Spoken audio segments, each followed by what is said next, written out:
Entrepreneur Café, le podcast des entrepreneurs de l'industrie.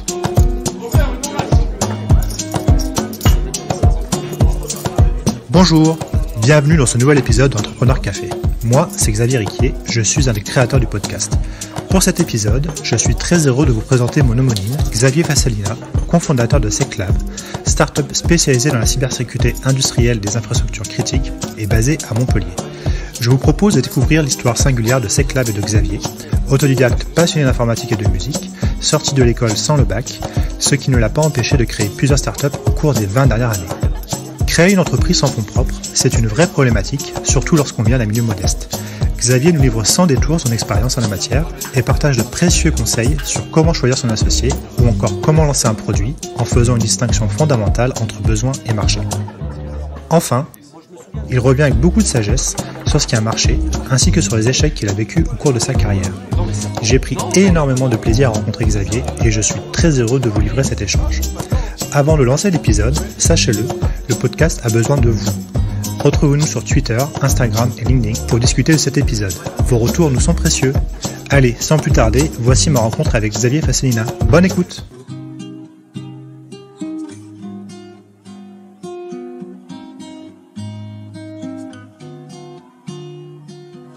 Bonjour Xavier Fassalina, merci de nous accueillir chez toi à Montpellier. Ma première question, pour débuter, un exercice un peu classique pour toi, ça serait de nous décrire SecLab en quelques mots, le fameux pitch, pour qu'on comprenne un peu plus ce que fait SecLab avant qu'on parle un peu plus de toi. Bonjour, écoute, avec plaisir.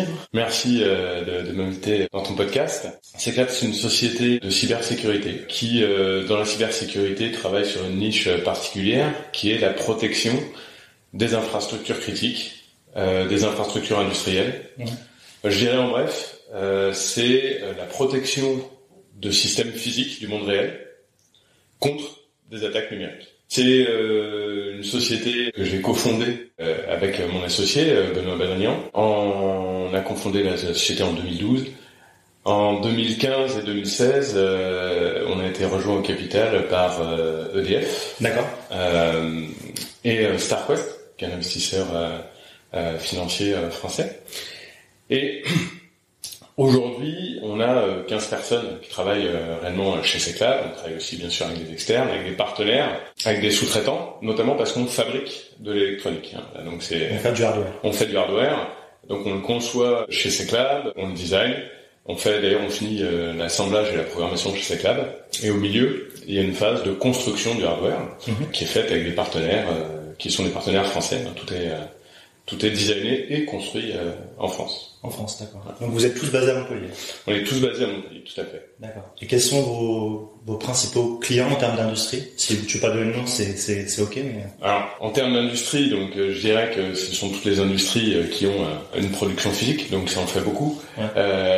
Après, prioritairement, l'énergie, les transports, la défense, ce que on appelle aussi les industries critiques, c'est-à-dire la construction de matériel dangereux ou de matériel de guerre. D'accord. Ok. On y reviendra un peu plus tard. Maintenant, ce qui m'intéresserait de savoir, c'est d'apprendre un peu plus sur toi. Donc, est-ce que tu peux te présenter, nous en dire un peu plus sur ton parcours, d'où tu viens, tes origines, ton parcours scolaire, et en gros le cheminement qui t'a amené à fonder SecLab avec le cofondateur. Oui, je vais essayer d'être bref, à défaut d'être intéressant, parce que ça risque d'être tout simplement banal. Voilà, c'est être tranche de vie. Pour partir de la fin, j'ai 42 ans. Ouais. Aujourd'hui, je suis entrepreneur depuis un petit peu plus de 20 ans. Voilà. Okay. Et donc, un rapide calcul que tu viens de faire, 22 ans te permet de voir que 22 ans. Et donc, soit j'étais vraiment très très doué pour les études, soit je suis autodidacte. C'est donc la deuxième solution. je suis autodidacte. Et donc, pour revenir à cette époque-là, le parcours et le profil. Bon, alors, moi, je suis issu d'une famille, je dirais, plutôt modeste, sans avoir grandi dans la rue, voilà, en tout cas banlieue parisienne, voilà, parents divorcés, collège public et lycée public, enfin voilà, donc pas vraiment d'entrepreneurs autour de moi. D'accord, j'allais te poser la question justement. Voilà, ça a pas été quelque chose qui a qui a infusé dès le berceau. Enfin, je dirais presque loin de là. Autant que je me souvienne, j'ai toujours été curieux de technologie, d'informatique, voilà, entre autres choses. C'est pas le centre de ma vie. Hein, voilà, j'ai d'autres choses, j'ai du sport, de la musique, mais l'informatique m'a toujours fasciné. Moi, je me souviens que à ces époques-là, quand je regardais James Bond, je voulais faire le métier de Q. D'accord. Donc, le patron du laboratoire. Voilà. C'est ça. Je suis né en 78, donc j'ai grandi dans les années 80 et 90. Donc moi, quand je regardais des séries comme Tonnerre Mécanique, c'était l'ingénieur qui construisait la moto qui me passionnait. Voilà. Donc il y a vraiment ce côté plutôt sur l'invention, etc. Et pas sur l'entrepreneuriat. Voilà, j'ai fait quand j'étais au lycée, j'ai fait un bac E avant, donc c'est les sciences de l'ingénieur maintenant. Voilà, une très bonne formation. Et j'étais plutôt parti pour faire ça.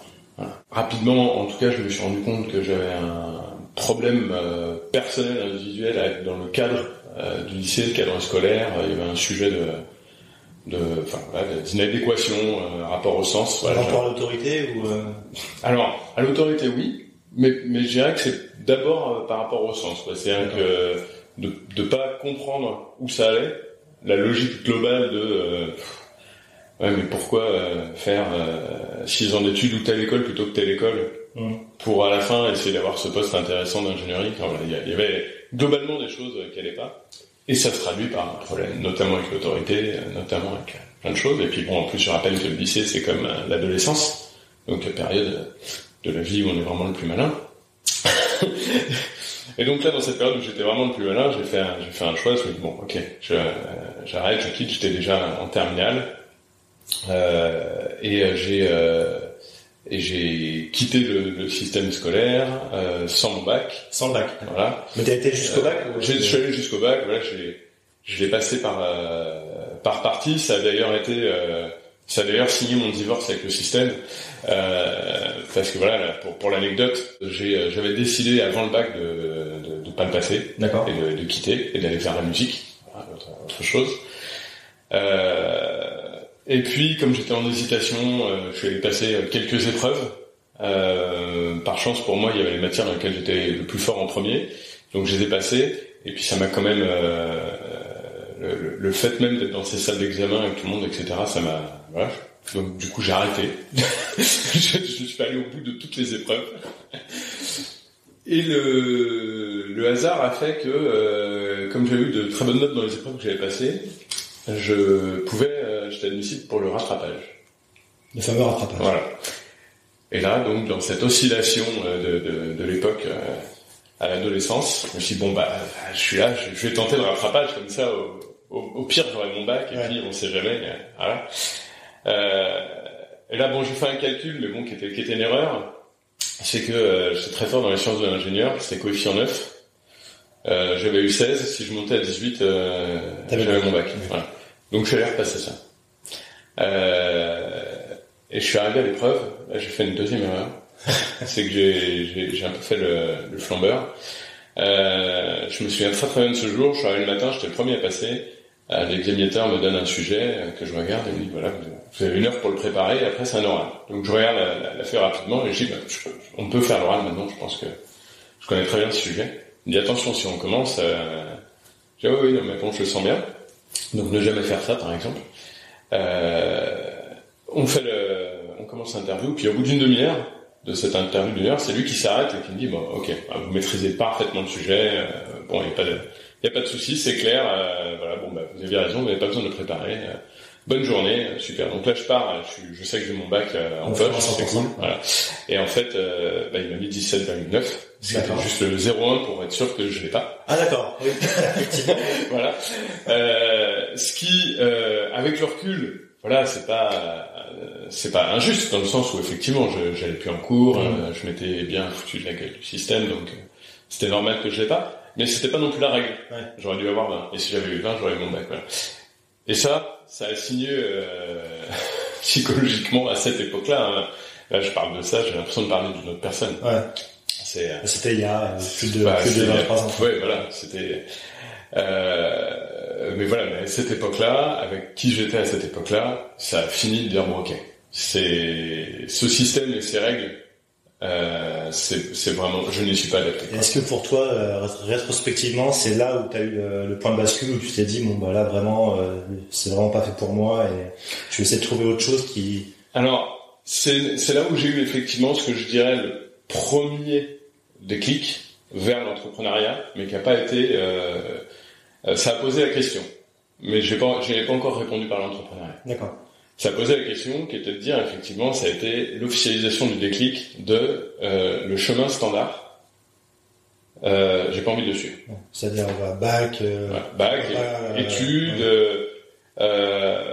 postuler à un poste dans mon domaine, voilà. Ce chemin-là qui existe et qui, enfin, je le comprends, je le respecte. Hein, c'est pas le sujet. Le sujet, c'était que moi, je me voyais pas le faire. Okay. Voilà. Et donc j'ai répondu à cette époque-là par autre chose. J'ai répondu par aller vers une autre de mes passions qui était la musique, trouver un poste de vendeur dans un magasin de musique en CDI, un magasin. Donc ça c'était à Paris. À Paris, ouais, tout à fait. Je travaillais chez Pianoam, qui était un grand magasin de musique rue de Rennes, près de Montparnasse à l'époque. Donc voilà, donc j'ai eu une période où j'ai tout simplement alors d'abord j'ai assumé le fait d'avoir arrêté mon bac, c'est-à-dire que je me suis dit ok, j'arrête, mais je vais pas rester vivre au crochet de ma mère. Justement, ta mère, comment elle l'a pris quand elle a su que tu... Pour mes deux parents c'était pas évident, parce que même si c'était divorcé, j'ai les rapports avec les deux. Je sais que pour ma mère, typiquement, elle était inquiète et qu'on s'est fâché sur le coup. C'est-à-dire que le côté de dire j'arrête les études, je passe pas mon bac, je quitte la maison et je pars à l'aventure. Voilà, pour elle c'était très dur. Par ailleurs, elle était à l'époque, elle travaillait chez Air France et je me souviens qu'elle travaillait au service d'admission des stagiaires. Et je me souviens qu'elle m'a dit quelque chose comme, mais quand on voit, nous, des gens qui ont des diplômes, des bac plus 4, bac plus 5, qu'on prend même pas en stage, et voilà, sans ton bac, t'auras jamais de métier, quoi. C'était ça l'inquiétude. C'était pas pour me descendre, c'était qu'elle était inquiète, quoi. Alors il se trouve que j'ai trouvé un CDI le jour même. En tant que vendeur chez Pianoam, qui était un magasin où je traînais depuis des années en tant que musicien rocker adolescent. Donc du coup, elle m'a dit après coup, quand on s'était réconciliés, que le jour où je l'ai appelé pour lui dire c'est bon, elle avait arrêté de s'inquiéter. Elle s'est dit je sais pas ce que ça donnera, mais juste faut pas que je m'inquiète, ça. Il peut se débrouiller. C'est ça. Et donc après la musique, du coup, ça a été la première phase. Puis après la musique, quelques années après, peut-être 2 ans et demi après, plus ou moins, c'est pas le sujet. Je suis retourné à ces premières amours de l'informatique, notamment grâce à quelques amis qui avaient terminé leur cursus scolaire pour certains, et notamment un qui travaillait dans une start-up de l'époque Internet, qu'on appelle maintenant la bulle Internet, puisque c'est aux années 99-2000, c'est ça. Et donc une start-up qui s'appelait travelpress.com. Elle s'appelait pas comme ça à l'époque d'ailleurs, c'était au tout début. Il devait y avoir 4-5 développeurs. Et donc ce pote m'appelle en me disant Xavier, si tu veux revenir dans le domaine, il y a un poste qui s'ouvre dans la boîte sur des technologies un peu compliquées que les gens maîtrisent pas trop. Tu pourrais certainement postuler, et ce que j'ai fait. Donc ça veut dire que pendant tes études, quand tu étais encore au lycée, tu étais quand même déjà passionné par l'informatique et tu bidouillais. Ouais, j'étais passionné depuis même largement avant le lycée. C'est-à-dire que d'aussi loin que je me souvienne, même dans la petite enfance, je veux dire 7-8 ans, les ordinateurs, les trucs électroniques, etc. Voilà, aujourd'hui, tout le monde est chez moi. Je pourrais te montrer, j'ai un petit musée d'ordinateurs et de choses que j'ai depuis. Je suis tout gamin. Donc c'était déjà une passion, je bidouillais. Et ça, c'était reconnu, en tout cas par mes potes. Parce que notamment, pour le coup, au lycée, en informatique, j'étais vraiment plus fort. En tout cas, parmi les tout meilleurs. Et donc voilà, il s'est dit, ce truc-là, c'est un truc un peu dur, que justement, personne n'est formé à ça en France. toi tu devrais réussir à t'y former, en tout cas rapidement. Et moi, c'était le cas. J'ai postulé, je suis tombé sur un directeur technique chez travelprice.com qui était aussi très compréhensif parce qu'il m'a recruté alors que justement j'avais pas mon bac, parce qu'il m'a donné un vrai salaire et pas un demi-SMIC ou un SMIC au prétexte. Là, il n'y a pas eu la barrière de la grille salariale. Il a jugé sur tes compétences. Voilà. Il m'a dit bon ben voilà, tu m'es recommandé, tu viens, tu essaies. Si tu fais l'affaire, t'as le même poste que les autres et la même rémunération. C'est pas un sujet. Voilà, donc ça a été une des nombreuses chances que j'ai eu dans le parcours. Hein. D'ailleurs, une micro-parenthèse, c'est dans le terme de autodidacte, il y a ce côté de auto, c'est-à-dire on apprend seul. Bon, étymologiquement, je comprends le sujet. Mon expérience, c'est surtout que je me suis connecté à énormément de gens. Et il y a des gens qui soit m'ont appris des choses, soit m'ont aidé. Voilà. Tu penses que les rencontres et d'aller vers des gens, de discuter avec des gens, ça t'a ouvert des portes? Ah ben ça n'a été que ça, c'est encore que ça aujourd'hui, et c'est ce que je fais le plus, et ce que je souhaite le plus faire, et c'est ce que j'essaie de transmettre à mes enfants aussi. Voilà, c'est d'aller vers les gens, les rencontres, de partager. Voilà. Donner des choses, recevoir des choses, ça marche très très bien. Donc voilà, et puis chez TravelPrice, très rapidement, il y a eu des sujets c'était toutes les sociétés découvraient finalement Internet, les problématiques de se connecter à des serveurs à travers le monde, de s'interconnecter avec des prestataires, avec des partenaires. Alors là, en plus, on faisait de la tarification et de la vente de billets aériens, donc on était connecté avec GDS. En gros, il y a des sujets de monétique, il y a des sujets de billets, il y a des sujets de tarifs. Et ben là, ce qui a amené chez moi le sujet de la cybersécurité. Voilà. Donc, autant j'ai toujours été un hacker dans le sens du mot des années 80, où je vais dire bidouilleur, électronique, informatique, comprendre comment ça marche, discuter sur Internet tard avec des gens pour gagner en compétences. Voilà. Donc j'insiste sur ces définitions parce qu'un hacker aujourd'hui c'est vraiment autre chose, quoi. Ouais. Justement. Mais ouais, bon, allez, j'étais ces jeunes hackers des années 80, donc autodidacte. Tu te considères comme à l'époque t'étais ce qu'on pourrait appeler un hacker. Oui, tout à fait. Mais un hacker de l'époque n'était pas nécessairement quelqu'un qui rentrait dans des systèmes. D'accord. Voilà, expliquons, moi c'était pas mon cas. Pour moi, le terme du hacker des années 80, finalement, c'est l'autodidacte de l'informatique et des communications et de l'Internet. Et puis, qui est tellement autodidacte qu'il va des fois plus loin que les ingénieurs qui ont conçu le système, et qu'effectivement, parfois, il a trouvé des failles, des contournements, etc. Donc c'était plus ça, et en tout cas, clairement, moi, c'était ça qui m'intéressait. Honnêtement, j'ai jamais eu l'idée d'utiliser ça pour gagner de l'argent ou contourner un système, c'était pas le sujet. En revanche, chez TravelPrice, ce que j'ai découvert, c'est le besoin de sécurité. Donc tous les besoins de sécurité liés à l'authentification, à la confidentialité, en gros être sûr d'un fonctionnement. Et ça m'a passionné. Et donc le croisement finalement de ces deux compétences, c'est-à-dire de hacker de la première heure et de comprendre qu'il y a un métier qui consiste à faire, alors je vais dire de la sûreté informatique, c'est un gros abus de langage pour les gens qui font de la sûreté au sens physique, mais c'est un petit peu ça, c'est sûreté de fonctionnement, voilà. Bon, ben ça m'a passionné, et là je me suis engouffré. J'ai fait ça à TravelPrice pendant un bon temps. Donc t'as mis en place le côté cyber. J'ai mis en place. C'est vraiment créer la doctrine cyber, et puis on partait de rien. Parce que là on parle du début des années 2000. Oui, on est encore en 99, et voilà, c'est en 99 et 2001, très précisément. Même TravelPrice, on était même en 98 peut-être. Et on partait vraiment de rien, que ce soit en interne, que ce soit les authentifications avec les partenaires, etc. Donc c'était mettre en place des choses qui aujourd'hui sont de l'hygiène dans l'informatique. Je veux dire, presque aucune. Enfin, non, je vais pas faire de généralité. On voit encore des horreurs, mais en tout cas, c'est de l'hygiène. Et à l'époque, voilà, il fallait le découvrir, le comprendre, le mettre en place. Donc c'est effectivement ça que j'ai fait. Et puis pour, je dirais, revenir au déclencheur de l'entrepreneuriat, parce que finalement, ta question, c'est comment t'es arrivé là. Ben là, c'est là que j'ai eu un deuxième déclencheur, qui est quand même ce sujet de rapport à l'autorité. Hein, je te l'ai dit qu'il avait existé. Le fait de devoir subir des décisions un peu globales,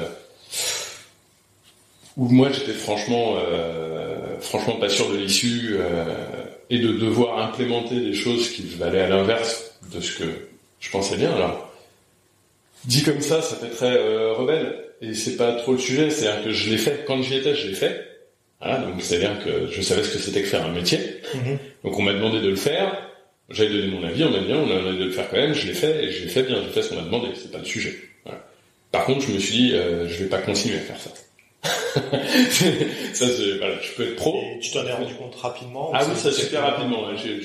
Ça, c'est l'avantage, c'est que visiblement, c'est un domaine suffisamment urticant pour moi pour que je me rende compte rapidement que ah oui non, ça va me faire que ça va se reproduire et je ne m'y ferai pas. Voilà. Et c'est là où effectivement ça, plus que j'avais découvert dans la cybersécurité, plus d'autres rencontres à côté, on y revient. Hein.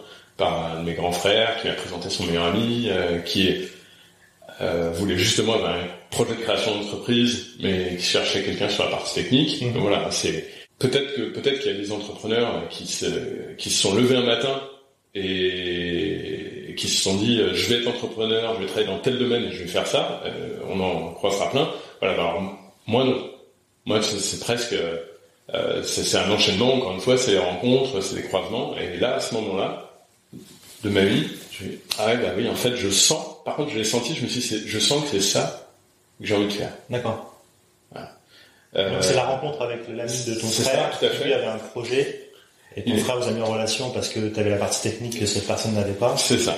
Et là, tu t'es dit. Et là, dès lors, on s'est rencontrés. Bon, déjà, il y a eu un très bon fit personnel. Que dans les livres de création d'entreprise on appelle l'affectio societatis, le fait d'avoir effectivement l'envie de travailler avec la personne pour créer une société. Donc ça a été immédiat. Et puis j'ai senti que là il y avait le bon cadre en fait. C'est-à-dire que j'allais pouvoir fonctionner dans l'entrepreneuriat mieux qu'ailleurs. Et avant cette rencontre avec cette fameuse personne, est-ce que tu avais déjà réfléchi à lancer une boîte par toi-même? Est-ce que tu t'étais dit j'aimerais bien mais je sais pas trop comment faire, ou pas du tout? C'était pas encore à ce niveau-là? Pas du tout. Non. Pas du tout. C'est que vraiment encore une fois, les rencontres, le cadre, etc. Moi j'avais pas d'entrepreneur autour de moi. Et puis même, je veux dire, travelprice.com, il y avait des fondateurs, il y avait des patrons, et eux-mêmes étaient des entrepreneurs. Et on les voyait souvent. Je veux dire, on a commencé, on était très peu, donc on les connaissait bien. Mais je me suis pas identifié. Voilà, il a vraiment fallu qu'il y ait à un moment quelqu'un presque qui vienne me dire mais si tu peux le faire. Et là, par contre, d'un coup, je l'ai senti. Ça a déclenché. Ouais. Et c'est rigolo parce que quand je suis venu dire ça au patron de Travelprice à l'époque, en disant voilà, je voudrais partir de la société, il m'a dit mais t'es sûr? Est-ce que, est-ce que un autre travail, est-ce que mieux payé et tout? J'ai dit mais en fait j'ai un projet, je voudrais créer une entreprise. Et là il a changé d'attitude. Il m'a dit mais super, vas-y, moi jamais je retiendrai quelqu'un qui veut créer une boîte.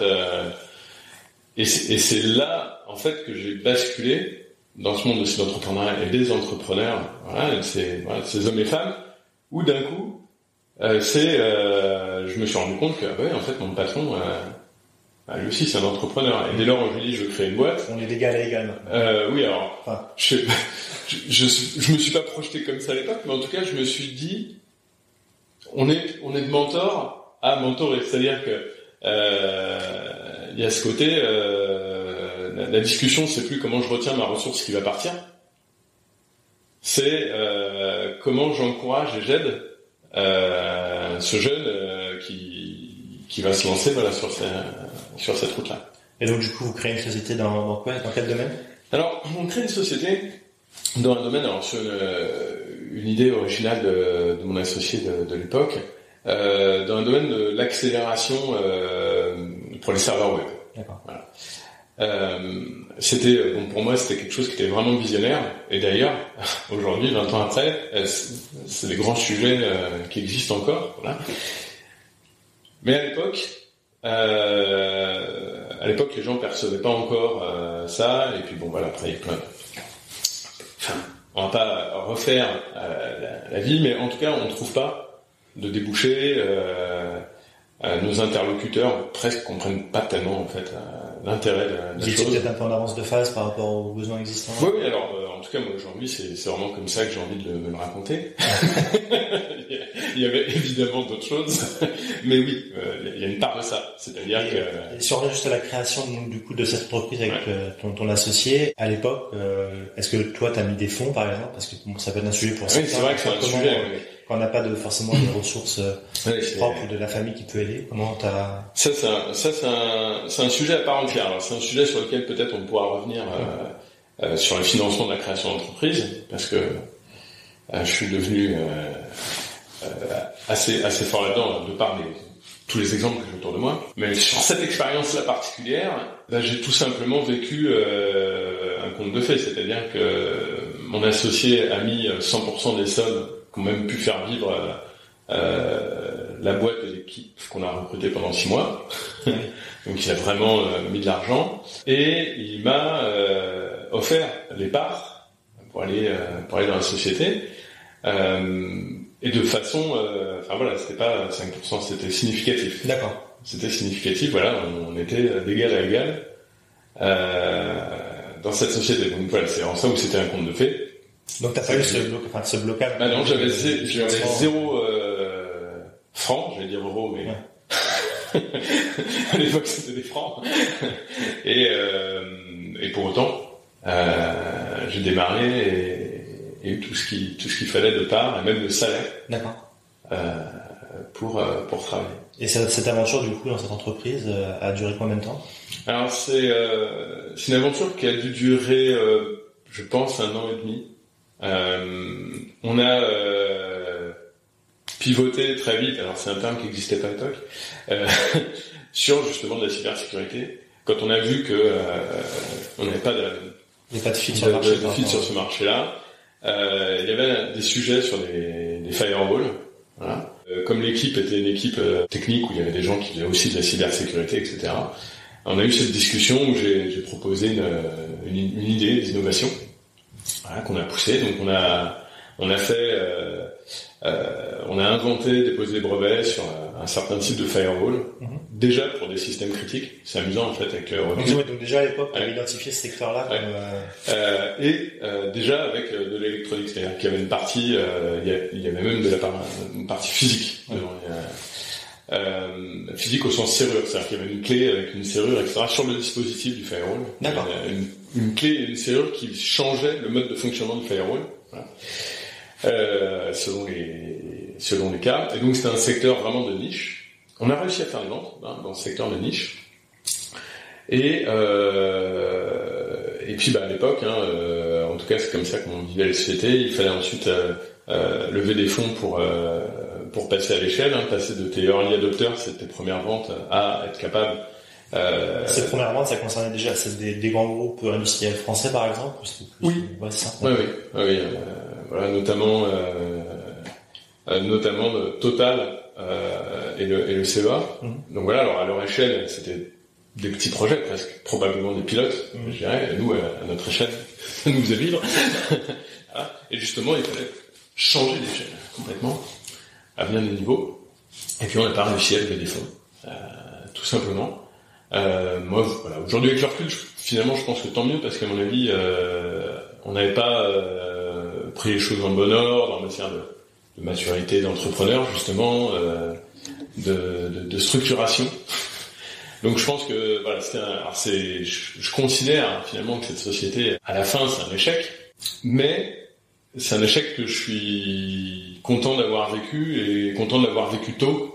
Et en plus avec ces personnes-là, parce que c'était une équipe super, ça a permis de redémarrer une deuxième société plus tard, différemment. Et une troisième avec ces cas. D'accord, donc tu as fait une deuxième société après, ouais, qui était aussi dans le même secteur ou... Oui, alors ensuite j'ai plus quitté la cybersécurité. D'accord. Voilà. j'ai pu quitter la cybersécurité. Alors j'ai évolué dans ce secteur en suivant une étoile qui est de quoi on va avoir le plus besoin. C'est-à-dire ma vision de la cybersécurité. J'ai une approche de la vie très 20-80, très Pareto. C'est quels sont les 20% de causes qui sont à l'origine de 80% des effets. Voilà. Donc, d'une manière générale, je suis presque passionné, fasciné par le fait de se dire quel est le minimum, quel est le mouvement minimum qui va créer l'effet maximum. Tout comme en musique ou en aikido, des choses comme ça. Ouais. Ça m'intéresse dans tous les domaines de la vie. Et en cybersécurité, ça a vraiment été ma marque de fabrique et la marque de fabrique des sociétés, qui était de dire, ok, s'il faut protéger un truc, et c'est ça. Voilà. Et donc, à l'époque, après donc cette première société, j'ai cofondé une autre société qui s'appelle Neteos, où on s'était mis dans l'idée avec donc mon associé de l'époque, Olivier, de se dire, on a un sujet, c'est que les PME françaises, elles se font piller leurs informations sensibles sans le savoir. Et que ce soit des startups, que ce soit des PME très innovantes, etc. Et il y a des sociétés dans le monde dont c'est le métier de voler ces informations pour d'autres. Et donc on se dit, comment les vols se produisent. Alors, il y a plein de manières de voler de l'information. Il n'y a pas que l'informatique. Les interviews, l'espionnage n'a pas attendu l'informatique pour exister. Mais sur le sujet de l'informatique, comment ça se passait ? Ça se passait de façon très simple. Les emails, c'était vraiment ce qui était... le fameux phishing. Voilà. Bon, même pas le phishing. Le phishing n'existait même pas à l'époque. C'est juste que les emails, à cette époque-là, il faut bien voir que les emails, c'était une carte postale sur Internet, sans enveloppe. C'est-à-dire que le contenu des messages passait généralement en clair. L'email c'est des protocoles qui sont pas super sécurisés. Et encore aujourd'hui, même avec tout ce qui existe, et tous les efforts qu'ont fait les gens au niveau infrastructure, un email reste quelque chose d'assez facile à intercepter ou à forger, ou faire, comme tu viens de le dire, du phishing, c'est-à-dire de réussir à se faire répondre à quelque chose, etc. Et donc il y a une solution qui est hyper simple et qui existe depuis des années, c'est la cryptographie, c'est-à-dire c'est de coder les emails à destination de la personne.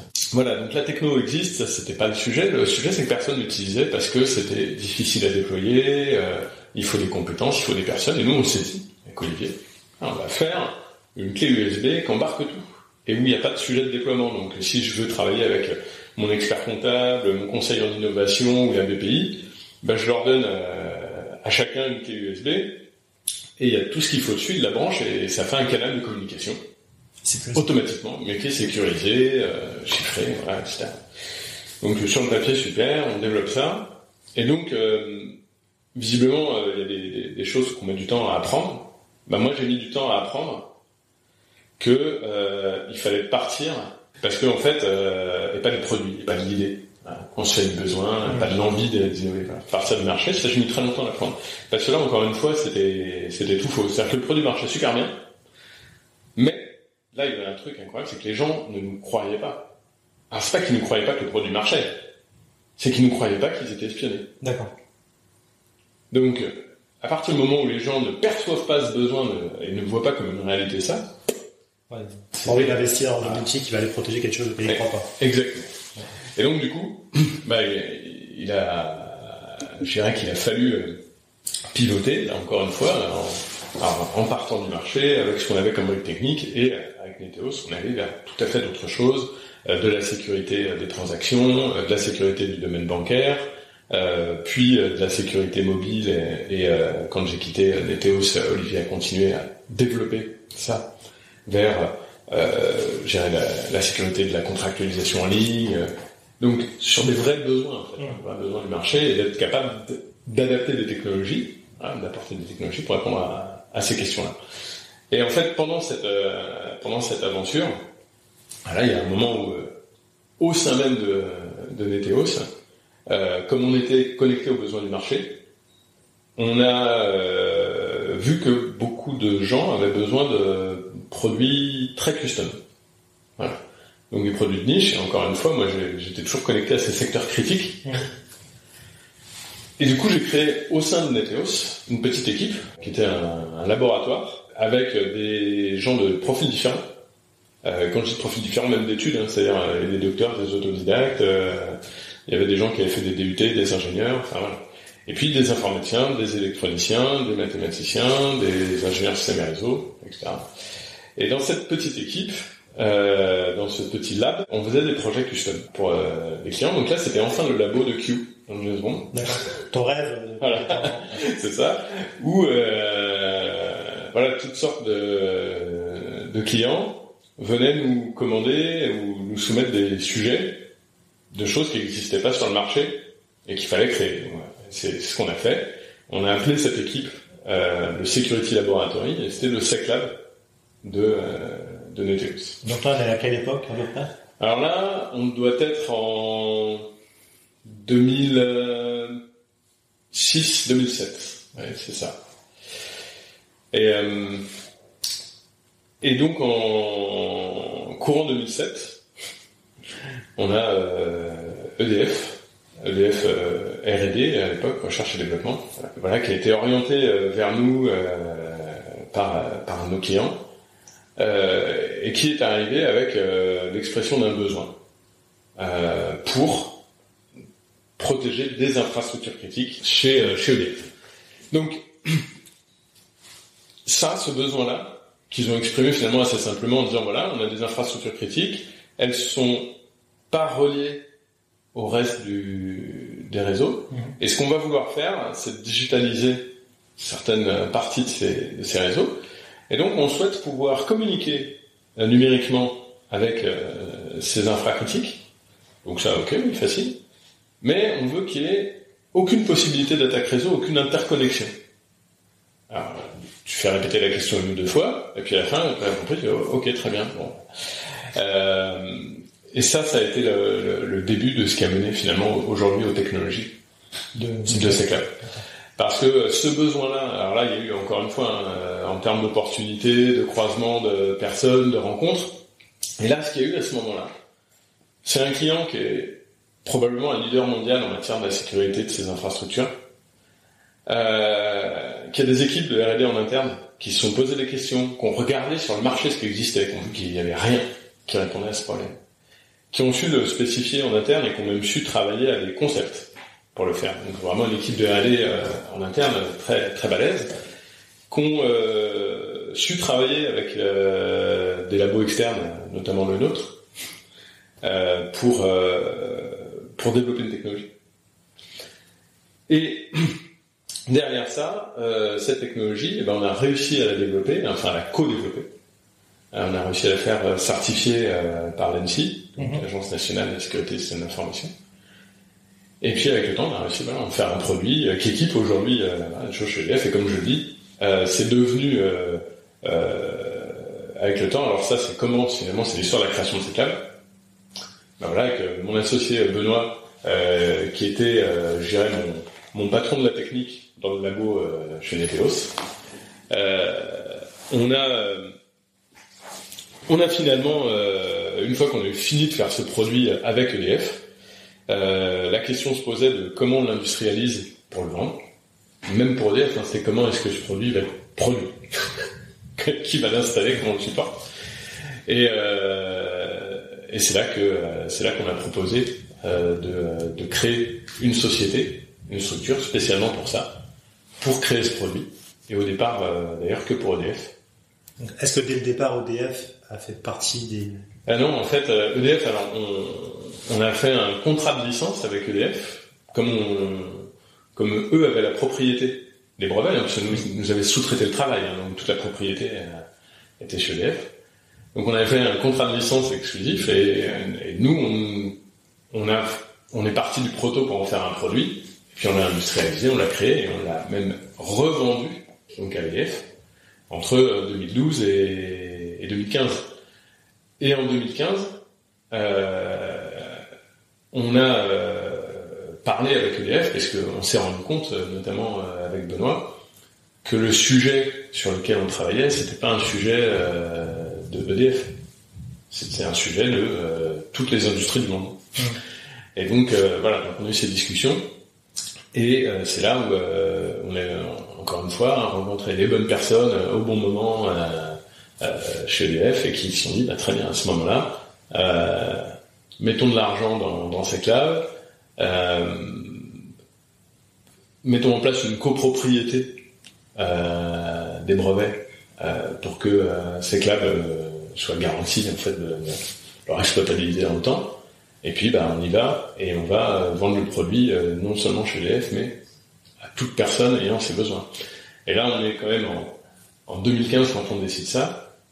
La cybersécurité industrielle n'est pas encore à la mode, la cybersécurité IoT ou l'industrial IoT, le edge computing, tout ça, c'est pas encore à la mode. Et là, nous, Seclab et EDF, on avait déjà les besoins, le produit, les certifications et les chaînes de production en France, etc. Et c'est ce qui a fait qu'on a démarré Seclab, qui est aujourd'hui positionné sur ce marché de la cybersécurité critique. Et au moment où vous avez créé Seclab, vous avez déjà créé 2 sociétés auparavant. Quelles sont les erreurs ou les choses que tu avais apprises précédemment que tu as tout de suite mis en place quand tu as créé ta structure, ou même après, des choses où tu t'es dit, j'ai fait ces erreurs-là, j'ai pas envie de les refaire au moment où je crée une autre société? Oui. Alors, il y a deux choses. Il y a une citation que j'aime bien qui dit que l'expérience, c'est reconnaître une erreur à chaque fois que tu la refais. Voilà. Alors, je veux pas me faire passer pour plus imbécile que je ne suis, mais c'est vrai que d'abord, c'est pas parce que tu as fait des erreurs que tu les refais pas toutes. Donc il y en a que j'ai bien reconnu, mais malgré tout que tu refais. Celle qu'on a vraiment réussi à éviter, c'est la plus importante, c'est partir du marché. Alors, qu'est-ce que ça veut dire partir du marché? L'erreur l'erreur grossière que les gens font de moins en moins, c'est de partir d'une idée. C'est-à-dire de dire, tiens, j'ai une idée, je vais faire ça, etc. Puis ils vérifient pas que ça existe. L'erreur plus subtile que beaucoup de gens font, c'est de dire, il y a un besoin. J'ai une idée, et cette idée correspond à un besoin. Et le besoin, je sais même le qualifier. Par exemple, statistiquement, si je reprends le cas des PME et de l'espionnage, on sait montrer, à l'époque déjà, on va me dire, voilà, regardez, statistiquement, ça c'est les chiffres de l'espionnage sur les PME, ça c'est le nombre de PME qui ont fermé suite à l'exploitation de leurs brevets par un tiers, etc. Voilà, donc le besoin est là, il est réel, il est concret. Mais ça veut pas dire qu'il y a un marché. Parce que quand il y a un marché, il faut que les gens qui ont ce besoin en aient conscience et aient de l'argent à mettre pour avoir une solution. Ou même l'envie de régler le problème. Et ça a été c'est une erreur que beaucoup de boîtes font, de dire il y a un besoin, donc il y a un marché, faut qu'il y ait un marché, il faut qu'il y ait un accès à ce marché, go-to-market. Et donc là, avec Seclab, on est parti du besoin d'un client qui avait déjà investi de la R&D pour le faire, d'une certification, et on est arrivé, alors certes, très en avance sur un marché qui est aujourd'hui, en 2020, au début de sa croissance. Voilà. Aujourd'hui, les études qu'on lit sur le marché, donc là sur l'argent qui est investi, voilà, on voit déjà que sur ce secteur de ce qu'on appelle ICS Cyber Security, donc système critique et industriel, voilà, là effectivement le décollage se passe là. C'est vrai que ces dernières années, on a vu quelques cas illustres de l'attaque cyber sur des sites industriels, sur la fameuse centrale nucléaire en Iran ou des pipelines, des choses comme ça. Et je suppose que ça t'a aidé aussi à convaincre des grands acteurs qu'il fallait mettre de l'argent dans ce... Oui, alors, ça aide à convaincre les acteurs, oui et non, parce qu'il y a toujours ce sujet dans la sécurité qui est que ça n'existe pas tant que ça n'arrive pas. C'est toujours chez les autres. Voilà. Donc, en plus, comme les autres sont mauvais, idiots, et que nous, on est géniaux, voilà. Donc, ça c'est un fait. En revanche, ces faits-là ont fait avancer la réglementation dans tous les pays, et même à l'échelle européenne. Et donc cette réglementation, elle est porteuse pour le marché. Parce que il y a un moment où je pense que voilà, les États ont été obligés de se saisir du fait qu'il allait falloir faire progresser ces sociétés-là sur la cybersécurité. C'est une mécanique qui est assez intéressante. Bon, dans la cybersécurité, il y a un sujet de défense aujourd'hui. C'est d'ailleurs amusant parce qu'on a parlé de mon histoire tout à l'heure. Moi, j'ai commencé la cybersécurité. Le sujet, c'était de mettre des certificats SSL pour que les gens se fassent pas piquer leur numéro de carte bleue en achetant sur Internet. À un moment de ma vie, ça a été la vie privée. À un moment de ma vie, ça a été la sécurité de l'information des PME. Aujourd'hui, la cybersécurité, c'est devenu un métier de défense. De souveraineté, exactement. Mais vraiment, oui, complètement. Et on parle à l'échelle de 20 ans de carrière. Donc il y a une évolution extrêmement rapide.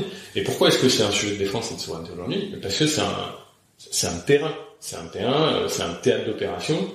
Il est assez particulier. Hein. Les autres terrains, c'est la terre, la mer et le ciel. Voilà.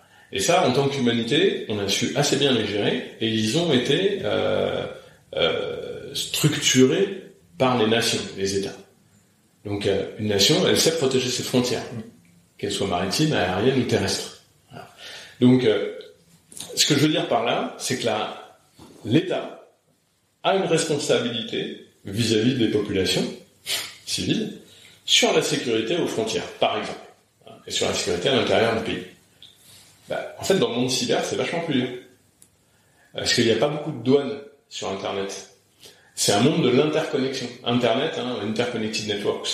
Donc, c'est un réseau mondial. Donc, certes, il y a à un moment des relais physiques, mais il n'y a pas de frontières, il n'y a pas de police. Et donc, c'est un théâtre d'opération, comme je le disais, c'est un terrain.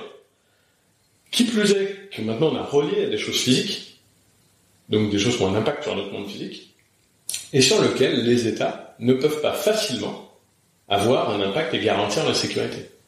Voilà. Alors il y a certains États qui l'ont fait en gérant, en étant coupés d'Internet ou en maîtrisant parfaitement justement leurs frontières Internet. Donc soit parce que c'était des États que nous on juge totalitaires, etc. Bon, en attendant, quelle que soit leur motivation, ils sont plutôt mieux préparés que nous à des guerres cyber. Et nous, donc Europe ou Occident, on a cette interconnexion. C'est très difficile. Il y a en gros sur Internet, c'est le royaume de l'anonymat, c'est le royaume de l'impunité. On peut faire une attaque dans un pays à 10 000 km de chez soi depuis son salon. Donc comment font les États pour monter le niveau de sécurité d'un pays ? C'est pas gagné. Notamment, je pense qu'ils sont obligés de se reposer et en fait de, entre guillemets, forcer, inviter, aider les acteurs, les sociétés, les opérateurs à devenir plus résistants et plus résilients. On comprend que c'est un marché qui est de plus en plus, on va dire, porteur. Où en est CECLAB aujourd'hui ? Est-ce que justement vous avez aussi des relations avec le gouvernement français sur certaines thématiques de cyberdéfense ? Et puis quels sont les projets de CECLAB pour le futur ? Enfin, comment tu vois l'avenir de la société ? Est-ce que tu vois un avenir brillant ? Est-ce que vous recrutez des gens ? Est-ce que vous êtes déjà à l'export ? Enfin, toutes ces questions. Donc aujourd'hui, CECLAB aujourd'hui, c'est une société qui sait parfaitement produire. On maîtrise complètement nos chaînes de production de matériel. On est à la génération 4 de notre produit phare. Donc je dirais que la première chose, c'est que c'est une société qui a une belle maturité technique et technologique, c'est-à-dire on a des vrais produits qui existent, qui fonctionnent, qui ont déjà été bien exploités par des clients. Voilà, donc ça, c'est un niveau de maturité qu'il a été, ça a été un challenge de l'atteindre, et maintenant c'est quelque chose qui est fait. On a des clients aujourd'hui, je dirais plus de 80% de notre chiffre d'affaires est fait en France, chez les grands comptes, et que je vais encore estimer comme étant des early adopters. C'est-à-dire que même si là, chez eux, on est sur des projets qui sont des projets d'envergure nationale, hein, c'est pas des POC, c'est pas des pilotes, hein, c'est vraiment des choses qui sont parfois, gros déploiements, cœur d'infrastructure, voilà. Mais chez un nombre réduit de clients, voilà, qui finalement sont des early adopters. Donc voilà où on en est. Ce qu'on est en train de faire et de vivre, c'est un passage à l'échelle. C'est un passage à l'échelle à 2 niveaux. D'abord, au niveau du nombre de déploiements chez nos clients et de la conquête des autres clients français. C'est-à-dire que là, le marché, nos clients, comprennent bien le problème et comprennent bien comment utiliser nos solutions. Donc aujourd'hui, là où on en est pour Seclab, c'est un changement d'échelle, un passage à l'échelle, à la fois sur les déploiements chez nos clients actuels et à la fois sur des déploiements chez d'autres clients en France. Donc c'est là où, comme je disais, on passe de early adopter à un marché plus vaste et qui vient par le fait que le marché, ses clients, comprennent de mieux en mieux leurs problèmes, sont aussi en interne de mieux en mieux structurés. On a des interlocuteurs spécialisés, dédiés, etc. Et du coup, ils comprennent vraiment comment ils vont pouvoir utiliser nos solutions et nous utiliser pour sécuriser leurs infrastructures. Et donc là, on voit que en termes de projets et de potentiel de projets, il y a une accélération qui est très notable. Le deuxième changement d'échelle est géographique. C'est-à-dire que voilà, on a tout simplement commencé à démarcher des sociétés ou des gouvernements ailleurs dans le monde, hein. En Europe, mais pas seulement. Et ça, c'est quelque chose où on a aujourd'hui la bonne surprise de voir qu'il y a du répondant. Voilà. Alors il y a du répondant chez les clients directs. Enfin, quand on parle directement aux clients, pareil, on va trouver exactement comme partout quelques early adopters qui vont acheter un pilote, voir, tester, nous recevoir. Mais surtout, il y a du répondant chez les spécialistes et les intégrateurs qui sont confrontés quotidiennement aux problèmes de leurs clients et qui sont finalement contents de voir qu'il existe des solutions dont ils n'avaient jamais entendu parler et qui sont déjà déployées depuis des années sur des infrastructures. Justement, sur les infrastructures critiques, dans le secteur dans lequel tu travailles, moi, je connais un petit peu, mais je suis pas expert. Là, de tête, je dirais que peut-être Israël est l'un des pays au niveau cyber qui a l'air le plus développé, en tout cas, sur ce type de sujet. Est-ce que c'est le cas? Enfin, quels sont les concurrents que tu as, du coup, en allant à l'export, que tu as pu voir? D'où viennent ces concurrents? De quel pays en particulier? Alors, on a des concurrents Israël, bien sûr, hein, tu as raison. Aux États-Unis aussi, États-Unis et Canada, donc des sociétés qui ont des solutions sur ces marchés-là, ainsi qu'en Europe du Nord et en Allemagne. Ce sont, quand on a cité ces pays, on a les pays qui sont actifs aujourd'hui sur la cybersécurité des infrastructures critiques ou des infrastructures industrielles. On a notre paysage concurrentiel. C'est un paysage concurrentiel au sens réel, c'est-à-dire que ce sont des gens avec qui on travaille sur le même marché pour répondre aux mêmes besoins, qui est de sécuriser l'infrastructure. Donc après, sur chacun de ces marchés, charge à nous de nous différencier, et un tel va avoir une technologie plus intéressante que l'autre, etc. Donc nous, typiquement, on a une technologie qui est hardware, et donc dont le niveau de sécurité est incomparable par rapport à du soft.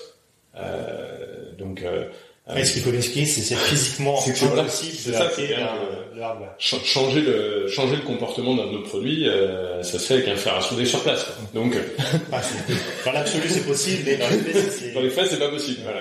Donc c'est ça, le niveau de sécurité n'est pas du tout le même.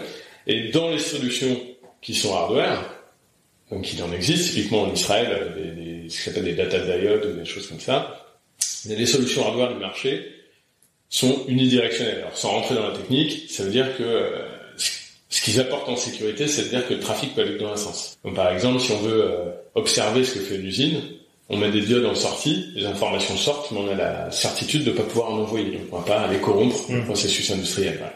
Alors, ça marche très bien, mais pour faire de l'industrie 4.0, pour faire de la digitalisation, on fait de l'industrie du futur. Voilà. C'est pas super. D'interaction. Il n'y a pas d'interaction, il n'y a pas de contrôle commande, etc. Et donc nous, on a la seule technologie du marché qui soit à la fois hardware et bidirectionnelle. Donc qui permettent de faire de la digitalisation avec un niveau de sécurité hardware. Et donc c'est sur ce marché concurrentiel, c'est comme ça qu'on se différencie.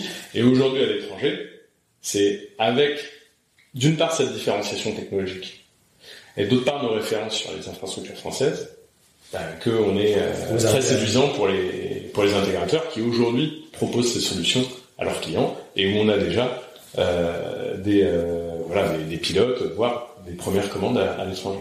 Très bien. Et du coup, est-ce que vous recrutez actuellement? Et puis aussi, je reviens sur ma question, quelles sont vos relations avec l'État français? Est-ce que vous êtes dans les radars? Est-ce que ils vous aident d'une manière ou d'une autre? Alors, deux questions très genres. Est-ce qu'on recrute? Oui, on est comme évidemment la croissance dont je parle, le changement d'échelle dont je parle, va passer par beaucoup de choses, du recrutement, aussi du financement, quelle qu'en soit la forme, au sens où ça peut être du partenariat, tout comme de la levée de fonds, etc. Donc ça, c'est des choses sur lesquelles on travaille aujourd'hui. Le recrutement, c'est quelque chose qui est toujours en cours, de toute façon, chez nous, et je pense dans toutes les boîtes de technologie un peu pointues, ça se passe toujours. Il y a quelque chose qu'on recrute qui est différent des gens, c'est on recrute des partenaires, parce que tout ce qu'on fait, ça va passer aussi par des partenaires intégrateurs, des cabinets d'experts, des cabinets de conseil, etc. Donc on a un énorme aujourd'hui chantier à trouver les sociétés et les partenaires qui vont se former et revendre. Voilà. Donc ça, c'est ce qu'on fait pour gérer le volet croissance, recrutement. Sur ta question sur l'État français, là il y a une réponse très englobante en fait, c'est-à-dire que l'État français est présent depuis la création de SecLab et même d'autres sociétés à plein de niveaux, que ce soit par l'intermédiaire de financement comme le crédit impôt recherche, que ce soit la BPI qui cofinance des programmes d'innovation, et voilà, et sans qui les technologies dont on parle aujourd'hui, je sais pas si elles existeraient ou pas, mais en tout cas je sais qu'ils les ont financées à 50% et que ça aurait été difficile de faire autrement. Donc il y a déjà, indépendamment du fait qu'on fasse de la cybersécurité, en termes d'entrepreneurs, il y a quand même une aide de l'État français, un support direct ou indirect, voilà, qui est vraiment réel, voilà, et concrète. Ensuite, nous on est dans la cybersécurité et un secteur de défense. Bien sûr, on a des relations avec l'État, des relations tout à fait, je dirais normales, c'est-à-dire il y a une agence nationale de la sécurité des systèmes d'information. Donc voilà, on a un pays qui est structuré avec une agence comme ça, qui est l'ANSSI. Donc à l'ANSSI, voilà, il y a un pôle justement de politique industrielle, donc qui travaille avec les industriels. Donc eux sont structurés pour parler avec les industriels et pouvoir échanger sur les besoins, les marchés, etc. Donc on est en relation avec eux au-delà de la certification. C'est aussi arrivé dans l'histoire de SecLab que par le biais de ce pôle, la commande publique finance des programmes de recherche pour faire évoluer les produits dans une direction, parce que typiquement, moi je parle de quelque chose qui s'est passé il y a 5 ans, un projet qui a été lancé il y a 5 ans, qui a mis 3 mois de R&D avec d'autres acteurs, des acteurs comme Atos Worldgrid, comme l'université de Grenoble ou le CEA et SecLab, et qui ont été financés donc sur un programme de R&D pendant 3 ans pour anticiper un besoin effectivement qu'on voit arriver maintenant. Donc c'est des investissements qu'on ferait pas en fait dans une PME, en se disant attention, l'industrie va peut-être avoir besoin du support de tel protocole, voilà. Ben ça, l'État est capable d'une part de le détecter, de l'initier, de faire un appel d'offres et de financer des gens pour le faire. Voilà. Donc ça, c'est une autre forme d'aide et d'interaction.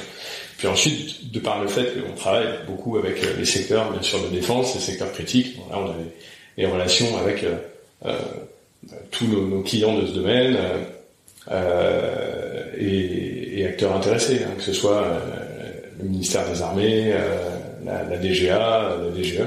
Donc on a, je pense, beaucoup de relations et qui sont toutes très bénéfiques. Encore une fois, mon parcours, c'est de parler c'est de parler aux gens. Donc moi, plus les acteurs on est capable de se parler, voire être à 2, 3, 4 autour de la table et de se dire tiens, qu'est-ce qu'on en pense, où est-ce qu'il faut aller, plus on fait les choses dans le bon sens. Voilà.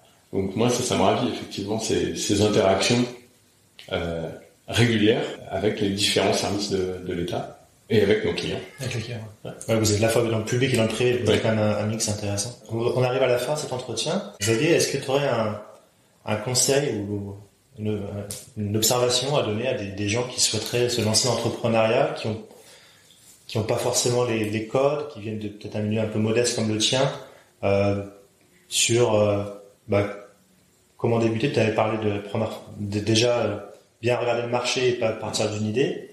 Mais est-ce que par exemple, si tu peux dire quelques mots notamment sur les tu parlais des financements tout à l'heure, parce que c'est souvent quelque chose qui peut bloquer les gens parfois, se dire qu'ils n'ont pas les ressources financières et puis ils n'ont pas le cercle familial ou relationnel pour demander de l'argent à des gens qui connaissent. Oui, c'est sûr. Est-ce que tu pourrais Déjà, la première chose, c'est de se dire qu'il y a il y a pas de recette, mais la bonne nouvelle, c'est une bonne nouvelle en fait. Il n'y a pas de recette, il n'y a pas de profil. Je sais pas si tout le monde peut être entrepreneur, tout le monde, ça fait beaucoup de monde, mais je pense que chacun peut l'être. Voilà, il n'y a pas un profil type.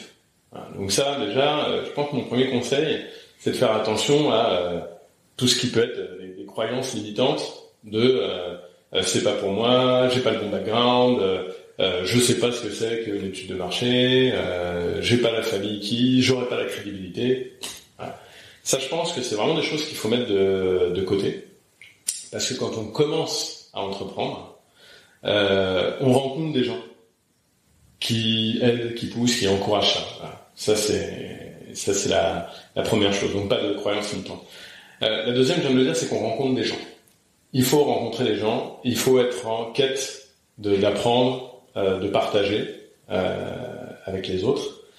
Et malgré tout, il faut garder en tête que il y a un entrepreneur ou des co-créateurs, et donc il faut garder ses capacités de décision. Voilà. Il faut savoir entendre les conseils, rencontrer les gens, il faut savoir continuer à décider et avancer. S'entourer tout en ayant la décision finale. Ouais.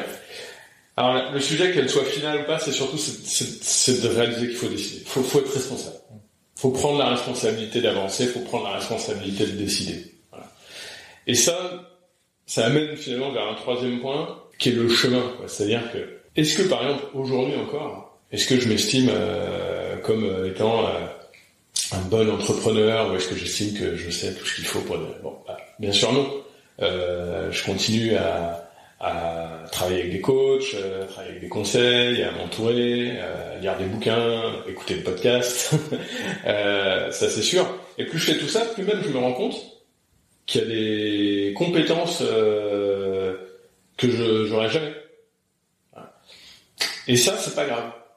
Voilà, ça c'est un truc aussi qu'il faut comprendre, c'est que c'est pas grave, on n'est pas obligatoirement bon sur 100% du spectre, et il faut ça pour entreprendre, et la boîte va marcher dès la première année. Bon. Si ça c'est les contraintes qu'on se fixe, effectivement ça va être bien. Voilà. Par contre, on peut démarrer quelque chose. Voilà. Il y a vraiment un chemin. Ramener un peu de bon sens paysan, de sens pratique, essayer de pas carboniser de l'argent, convaincre les gens, convaincre des premiers clients, et petit à petit, il faut progresser en tant qu'entrepreneur, voir qu'est-ce qu'on est capable de faire, qui on est capable de devenir, et comment s'entourer, comment créer une équipe. Parce qu'au début, il y a l'équipe la société, mais après, il y a l'équipe de direction, la société grossit, etc. Comment est-ce qu'on crée une équipe de direction, comment est-ce qu'on travaille en équipe aussi avec ses actionnaires quand on en a. Voilà. Ça, c'est ça le chemin, quoi. Finalement, le chemin, c'est d'oser y aller, c'est d'avancer, et à chaque étape, d'être prêt à progresser pour la prochaine. Merci beaucoup Xavier pour cet entretien. Merci à toi, j'étais ravi. Merci.